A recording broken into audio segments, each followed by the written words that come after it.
ಏನು U P I ಬಿಟ್ಟು cash use ಮಾಡೋಕ್ಕಲ್ಲ ಬತ್ತಾ ಮತ್ತೆ? ಥೋ ಕೂಲ್, ಅರ್ಥ ಮಾಡಿಸ್ತೀನಿ. ರೀಸೆಂಟಾಗಿ ಪಾರ್ಲಿಮೆಂಟಲ್ಲಿ new transaction and other laws amendment bill pass ಆಗಿದೆ. ಅದ್ರ ಪ್ರಕಾರ ಸೆಕ್ಷನ್ 10A ಅಲ್ಲಿ ಸ್ವಲ್ಪ ಚೇಂಜಸ್ ತರ್ತಿದ್ದಾರೆ. ಏನು ಚೇಂಜಸ್ಸು?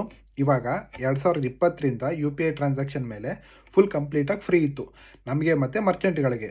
ಇವಾಗ ಮರ್ಚೆಂಟ್ಗಳಿಗೆ ಚಾರ್ಜಸ್ ಅಪ್ಲೈ ಮಾಡೋಕ್ಕೆ ಡಿಸೈಡ್ ಮಾಡಿದ್ದಾರೆ. ಯಾಕೆ ಅಂತಂದರೆ ಈ ಟ್ರಾನ್ಸಾಕ್ಷನ್ ಆಗ್ತಿರ್ಬೇಕಾದ್ರೆ data handling charges, security charges ಅಂತ ಸರ್ಕಾರಕ್ಕೆ ಒಂದಷ್ಟು ಚಾರ್ಜಸ್ ಬೀಳೋದು. ಸೊ ಈಗ ಆ ಚಾರ್ಜಸ್ದು ಏನು ಸಬ್ಸಿಡಿ ಇತ್ತು ಅದ್ರ ಬಡ್ಜೆಟ್ಟು ಇಲ್ಲಿವರೆಗೂ 2196 ಕೋಟಿ. ಇವಾಗ ಆ ಬಡ್ಜೆಟ್ನ 2000 ಕೋಟಿಗೆ ಇಳಿಸಿದ್ದಾರೆ. ಸೊ ಅದರಿಂದ ಇವಾಗ ಮರ್ಚೆಂಟ್ಗಳಿಗೆ 0.3 ಇಂದ 0.5% ಚಾರ್ಜಸ್ನ ಹಾಕ್ತಿದ್ದಾರೆ. ಓನ್ಲಿ 2000 ರೂಪಾಯಿಗಿನ್ನ ಜಾಸ್ತಿ ಇರೋ ಟ್ರಾನ್ಸಾಕ್ಷನ್ಗಳಿಗೆ. ಅದರಲ್ಲೂ ಯಾವ ಮರ್ಚೆಂಟ್ಗಳಿಗೆ ಅಂತಂದರೆ, ಯಾವ ಮರ್ಚೆಂಟ್ನ ಟರ್ನ್ ಓವರ್ 1.5 ಕೋಟಿಗಿನ್ನ ಜಾಸ್ತಿ ಇದೆಯೋ ಆ ಮರ್ಚೆಂಟ್ಗಳಿಗೆ ಮಾತ್ರ. ಅರ್ಥ ಆಯ್ತಾ ಇವಾಗ? ಇಷ್ಟೇ ಮ್ಯಾಟರು. ಈ ವಿಡಿಯೋನ ಆದಷ್ಟು ಶೇರ್ ಮಾಡಿ ಟೆನ್ಷನ್ ಆಗ್ತಿರೋ ಫ್ರೆಂಡ್ಸ್ಗೆ ಒಂದು ಸ್ವಲ್ಪ ಕೂಲ್ ಆಗಲಿ. Thank you.